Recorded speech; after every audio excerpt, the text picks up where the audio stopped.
दुनिया की एक ऐसी जगह जहां सरवाइव करना तो छोड़िए, पहुंचना तक आसान नहीं है। जहां दूर तक बर्फ की मोटी चादर फैली है, जिसके नीचे ऐसे राज दफन हैं जिसके बारे में कोई कल्पना भी नहीं कर सकता। ऐसा इसलिए क्योंकि यहाँ मौजूद हर पार्ट में एक ऐसी अमेजिंग एंड मिस्टीरियस दुनिया छिपी हुई है जो सदियों से हमारी नजरों से दूर है। यही नहीं, कुछ लोगों का तो यहाँ तक कहना है कि यही एलियन की असली जगह है, जहाँ एलियन के यूएफओ उतरते हैं। अब आप सोच रहे होंगे कि आखिर हम बात किसकी कर रहे हैं, तो बताते चले, हम बात कर रहे हैं एंटार्कटिका की, जहां विशाल बर्फ की चादरों के नीचे न केवल एंशिएंट लेक्स एंड माउंटेन्स छिपे हैं, बल्कि वहां जीवन के ऐसे रहस्य हैं जिनका अस्तित्व आज भी वैज्ञानिकों के लिए एक पहेली बना हुआ है। आखिर ऐसा क्या है इस बर्फ के नीचे, और क्या वास्तव में ये आइसी डेप्थ्स हमें उन जीवों से रूबरू करवा सकती है जो लाखों साल पहले धरती पर थे, या फिर यहाँ कोई ऐसी एनर्जी और रिसोर्सेस छिपे हैं जो पूरी मानवता के भविष्य को बदल सकते हैं और जिनकी रक्षा खुद एलियन एंड सुपरनैचुरल फोर्सेस करती है। पूरी कहानी बताएंगे, मगर उसके लिए आपको हमारी वीडियो को एंड तक देखना होगा। तो चलिए शुरू करते हैं। जब से इंसान ने क्रिटिकली और लॉजिकली सोचना शुरू किया है, तभी से वह नई नई खोजों की तरफ गया है। ऐसी एक खोज है एंटार्कटिका की, जो लंबे समय तक दुनिया से छिपा हुआ था। हालांकि ये अलग बात है कि जब दुनिया में कोई भी एंटार्कटिका के बारे में नहीं जानता था, तब भी अखंड भारत के लोगों को न केवल एंटार्कटिका की जानकारी थी, बल्कि उसके महत्व का भी पता था। तभी तो सोमनाथ के मंदिर में यहाँ पहुँचने की न केवल लोकेशन मौजूद है, बल्कि उसके महत्व के बारे में भी बताया गया है। वो भी तब से जब ना तो सैटेलाइट थी और न ही एयरक्राफ्ट। अगर बात करें सोमनाथ मंदिर की, तो ये वही मंदिर है जिसे न जाने कितनी बार आक्रमणकारियों द्वारा तोड़ा और फिर बनाया गया। लेकिन ये नहीं कहा जा सकता कि पहली बार सोमनाथ मंदिर को किसने बनाया था। अगर बात की जाए इस टेम्पल की, तो सोमनाथ मंदिर गुजरात के प्रभास पाटन में स्थित है। ये भगवान शिव के 12 ज्योतिर्लिंगों में से एक है। हालांकि इस मंदिर को बनाने की रियल टाइम के बारे में किसी को भी पता नहीं है, मगर इसका जिक्र महाभारत और भागवत पुराण में भी मिलता है, जिससे इसकी प्राचीनता का पता चलता है। अब आप सोच रहे होंगे कि ये तो मंदिर की बात हो गई, एंटार्कटिका के बारे में कहाँ लिखा है। एक्चुअल में सोमनाथ मंदिर के प्रांगण में बने बाण स्तंभ पर धरती का प्रतीक एक स्फेरिकल स्ट्रक्चर बनी हुई है, जो इस बात का प्रमाण है कि प्राचीन भारतीयों को धरती की वास्तविक स्थिति के बारे में पहले से पता था। साथ ही बाण स्तंभ के ऊपर एक एरो भी बना हुआ है जो समुद्र की ओर इशारा करता है, और अगर एरो की इस दिशा में सीधे आगे बढ़ा जाए तो यह एंटार्कटिका पहुंचता है। यही नहीं, इस स्तंभ पर एक श्लोक भी लिखा हुआ है, आसमुद्रात दक्षिण ध्रुव पर्यंत अबाधित ज्योतिर्मार्ग। इस लाइन का अर्थ है कि अगर आप समुद्र के रास्ते सीधे इस दिशा में यात्रा करें तो आप दक्षिण ध्रुव यानी साउथ पोल पर पहुंच जाएंगे, और वो भी बिना किसी बाधा के, यानी कि रास्ते में कोई भी धरती की रुकावट नहीं आएगी। यह जानकर आप हैरान हो जाओगे कि इस बात को प्राचीन काल में ही भारतीय मुनियों ने लिखा था, जिसे आधुनिक सैटेलाइट डिस्कवरी के बाद वैज्ञानिकों ने पाया कि रास्ते के बीच में कोई भी भूमि जैसे कि कॉन्टिनेंट और आइलैंड नहीं है। लेकिन इससे भी ज्यादा रहस्यमय है बाण स्तंभ पर लिखी लाइन का आखिरी शब्द ज्योतिर्मार्ग, जिसे आज तक डिकोड नहीं किया जा सका है। खैर, यह तो एक अलग बात हो गई। अभी हम वापस एंटार्कटिका पर आते हैं, क्योंकि दुनिया का यह इकलौता कॉन्टिनेंट है जिसे आज तक भी एक्सप्लोर नहीं किया जा सका है। जहां दुनिया भर के लोग आज तक जमीन के लिए लड़ते रहते हैं, वहीं इतना बड़ा कॉन्टिनेंट पूरा खाली पड़ा है। लेकिन कभी इसके लिए ना तो कोई लड़ाई हुई है और ना ही कोई वहां जाकर अपना अधिकार कर पाया है। हालांकि वैसे तो एंटार्कटिका हमेशा ही सुर्खियों में बना रहता है, मगर सबसे ज्यादा सुर्खियों में यह 2016 में आया था। असल में 2016 में एंटार्कटिका की माउंटेन रेंज पर कुछ ऐसा देखने को मिला जो बेहद रहस्यमय था। दरअसल गूगल अर्थ को एक्सप्लोर करने के दौरान एक इंसान ने एंटार्कटिका के माउंटेन पर गुफा जैसी संरचना खोजी थी, जो दूर से देखने पर किसी सीक्रेट बेस की एंट्रेंस लग रही थी। मगर सोचने वाली बात यह है कि जिस जगह को आज तक एक्सप्लोर नहीं किया गया, जहाँ कोई रहता नहीं, वहाँ यह सीक्रेट बेस आखिर बनाया किसने। लेकिन सबसे बड़ी हैरानी की बात तो ये थी कि इस जगह पर सीक्रेट बेस बनाने की जरूरत ही क्या थी, क्योंकि यहाँ पर तो कोई भी कभी कब्जा करने के लिए नहीं आता। यही वजह थी कि यह गुफा जैसी संरचना, जिसे सीक्रेट बेस कहा जा रहा था, अचानक से बहुत फेमस हो गई।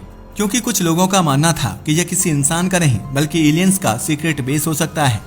ऐसा इसलिए कहा जा रहा था क्योंकि अगर इस एंट्रेंस बेस को ध्यान से देखा जाए तो लगता है कि इसे विशेष रूप से यूएफओ के यहाँ इंटर करने के लिए डिजाइन किया गया है। अगर इस सीक्रेट बेस की लोकेशन की बात की जाए तो यह नॉर्दर्न एंटार्कटिका में मौजूद है। एक्चुअल में एंटार्क्टिका की इस जगह पर डार्क कलर की एक डिस्क नजर आती है जो पहाड़ों के बीच में बनी हुई है। लेकिन 10 अक्टूबर 2020 को कुछ ऐसा हुआ जिसके कारण यह फिर से सुर्खियों में आ गया। दरअसल इस दिन एक वीडियो पब्लिश किया गया था जिसमें साफ तौर पर बताया गया था कि यह एक एलियन डिस्क है जो लगभग 60 फीट के डायमीटर की हो सकती है। अगर इसे ध्यान से देखा जाए तो लगता है जैसे आधी डिस्क बर्फ में दबी हुई हो और बाकी की डिस्क नजर आती हो। तो क्या वास्तव में यह किसी एलियन का यूएफओ है जो एंटार्क्टिका पर कभी क्रैश हुआ होगा, या बात कुछ और है? क्योंकि यह एंटार्क्टिका की अकेली जगह नहीं है जिसे एलियंस और उनके यूएफओ से जोड़ा जाता है। दरअसल एंटार्क्टिका के साउथ में मौजूद जॉर्जिया के आइलैंड पर भी कुछ ऐसा ही देखने को मिला है। एक्चुअल में 2018 में यहाँ पर कुछ ऐसा देखा गया जो हैरान कर देने वाला था। अगर गूगल अर्थ पर सर्च किया जाए तो यहाँ आपको बर्फ का लंबा चौड़ा मैदान मिलेगा।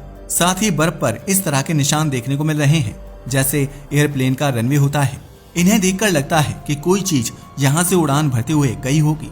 मगर सबसे बड़ी हैरानी की बात तो ये है कि यह निशान स्ट्रेट लाइन में है और आखिर में बर्फ का एक अजीब सा स्ट्रक्चर नजर आता है। कुछ वैज्ञानिक इसे यूएफओ एयरक्राफ्ट के निशान मानते हैं, हालांकि इसके बारे में भी कुछ यकीन से नहीं कहा जा सकता। वैसे सोचने वाली बात यह है कि निशान तो किसी और चीज के भी हो सकते हैं, तो वैज्ञानिक इसे एलियन से क्यों जोड़ रहे हैं? वेल, इसके पीछे एक बहुत बड़ा कारण मौजूद है। असल में आपने नासा की वेबसाइट पर 2017 में डिस्कवर किए गए मिस्टीरियस ऑब्जेक्ट की इमेज तो देखी होगी जिसका नाम ओमुआमुआ था।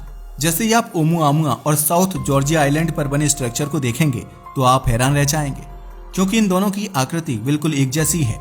इनफैक्ट यूएफओ पर विश्वास करने वाले लोग तो ओमुआमुआ को भी कोई एस्टेरॉइड नहीं बल्कि एलियन क्राफ्ट ही मानते थे। ऐसा इसलिए क्योंकि ओमुआमुआ को शुरुआत में एक एस्टेरॉइड माना जा रहा था, मगर इसकी आकृति और स्पीड इतनी यूनिक थी कि नासा ने खुद इसे एक इंटर सोलर सिस्टम ऑब्जेक्ट के रूप में आइडेंटिफाई किया। यानी कि अब ऑफिशियली तौर पर यह ऑब्जेक्ट हमारे सोलर सिस्टम का हिस्सा नहीं है। तो क्या एंटार्क्टिका में मौजूद यह स्ट्रक्चर धरती पर ओमुआमुआ की क्रैश लैंडिंग के सबूत है, या फिर वजह कुछ और है? वैसे अगर ओमुआमुआ की बात की जाए तो असल में 19 अक्टूबर 2017 को ओमुआमुआ को खोजा गया था और यह ऑब्जेक्ट सूरज से दूर जा रहा था। बताते चलें, जब इसे पहली बार देखा गया तो यह धरती से 3.3 करोड़ मील की दूरी पर था। वैज्ञानिकों का यह भी अनुमान है कि ओमुआमुआ इससे 40 दिन पहले यानी 9 सितंबर 2017 को सूरज के सबसे करीब से गुजरा था। हालांकि ये काफी हैरान कर देने वाली बात है कि सूरज के करीब से गुजरते वक्त इसे किसी ने भी ऑब्जर्व नहीं किया था। इसे केवल जाते हुए देखा गया, वो भी तब जब यह धरती के करीब से गुजर रहा था। तो ऐसा भी हो सकता है कि यह ऑब्जेक्ट धरती के करीब कभी गया ही नहीं हो और इसने एंटार्क्टिका से टेक ऑफ किया हो। हालांकि ये सवाल बहुत ही ज्यादा कॉम्प्लिकेटेड है, मगर अफसोस की बात है कि इसका जवाब किसी के भी पास नहीं है। लेकिन एंटार्क्टिका और एलियंस के बीच कुछ ना कुछ संबंध तो जरूर है। तभी तो आज से नहीं बल्कि ना जाने कितने दशकों से इनके संबंध की बातें चलती आ रही हैं, जिसका अंदाजा आप इस बात से भी लगा सकते हैं कि वर्ल्ड वॉर 2 के दौरान अमेरिका ने एंटार्क्टिका पर एक एक्सपीडिशन भेजा था। बताते चलें, यह एंटार्क्टिका में आज तक भेजे गए सभी एक्सपीडिशन में से सबसे बड़ा था। अमेरिका की तरफ से एंटार्क्टिका पर 13 शिप, 23 एयरक्राफ्ट और 4700 से ज्यादा मिलिट्री पर्सन को भेजा गया था। वैसे यहाँ हम आपको बताते चलें, इन सभी लोगों को एडमिरल रिचर्ड बर्ड लीड कर रहे थे। अगर एडमिरल की बात की जाए तो इन्हें अमेरिका के इतिहास में ही नहीं बल्कि दुनिया में एक महान एविएटर और पोलर एक्सप्लोरर के रूप में जाना जाता है। वैसे अमेरिका के एंटार्क्टिका में होने वाले इस एक्सपीडिशन की बात की जाए तो इसे ऑपरेशन हाई जंप नाम दिया गया था। अब आप सोच रहे होंगे कि आखिर अमेरिका को एंटार्क्टिका से क्या चाहिए था कि उन्होंने इतना बड़ा एक्सपीडिशन वहां भेजा। तो बताते चलें कि अमेरिका के इस एक्सपीडिशन के तार हिटलर से जुड़े माने जाते हैं। क्या हिटलर से? जी हाँ, आपने सही सुना। एक्चुअल में अमेरिका के इस एक्सपीडिशन का उद्देश्य न केवल एंटार्क्टिका को एक्सप्लोर करना था बल्कि वहां मौजूद संभावित संसाधनों का पता लगाने के साथ साथ नाजी बेस की जानकारी लेना भी था। असल में 30 अप्रैल 1945 को कुछ ऐसा हुआ जिसने पूरी दुनिया को हैरान कर दिया, क्योंकि इसी दिन जर्मनी के चांसलर और नाजी पार्टी के लीडर हिटलर ने खुद को गोली मार ली। साथ ही वर्ल्ड वॉर 2 में नाजी जर्मनी की हार हुई थी। हालांकि ये अलग बात है कि आज तक इस डेट को काफी विवादास्पद माना जाता है।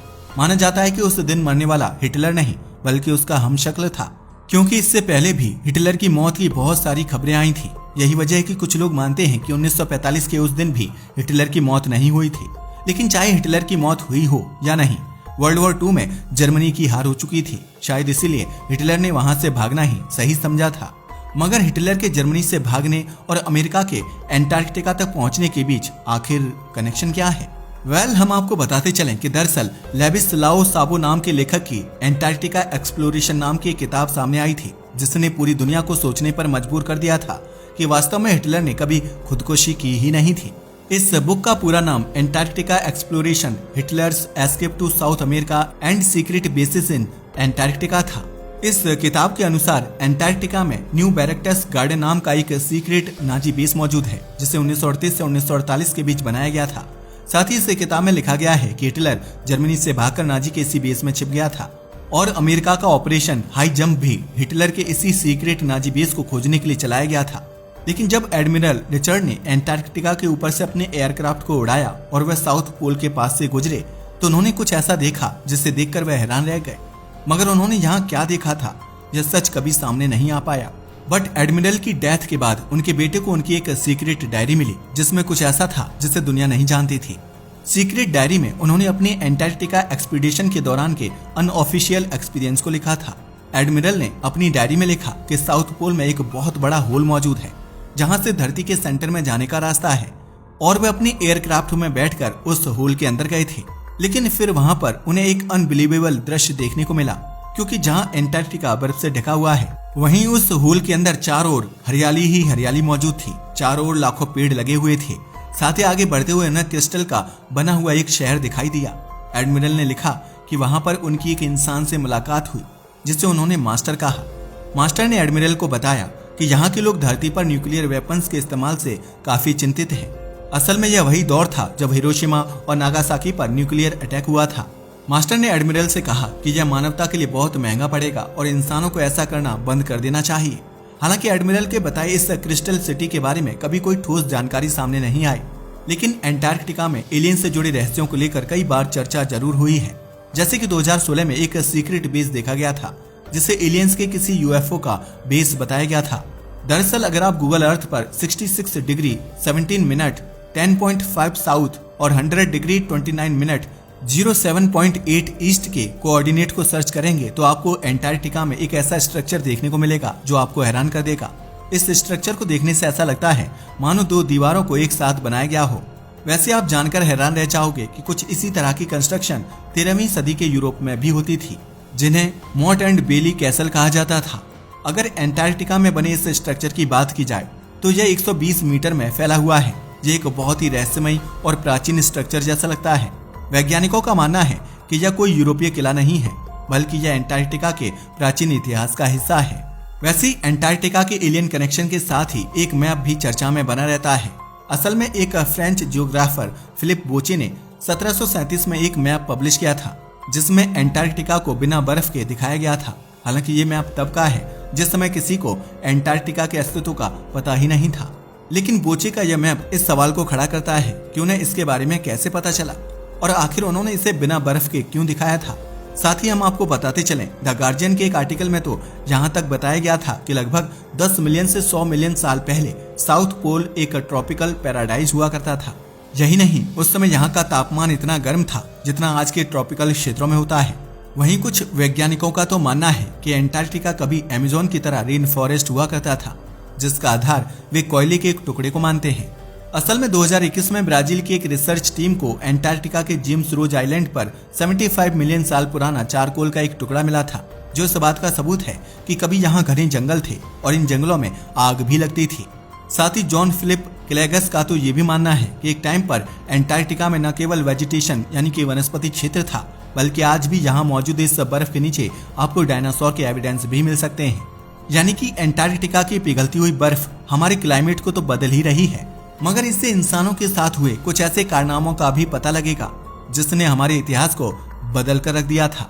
अगर जॉन फिलिप की बात की जाए तो जो जर्मनी के फेमस मरीन जूलॉजिस्ट हैं। हालांकि चाहे जो भी हो, मगर ये बात तो सच है कि एंटार्क्टिका के नीचे का यह संसार एक अनकही कहानी है जो आज तक उजागर नहीं हो पाई है।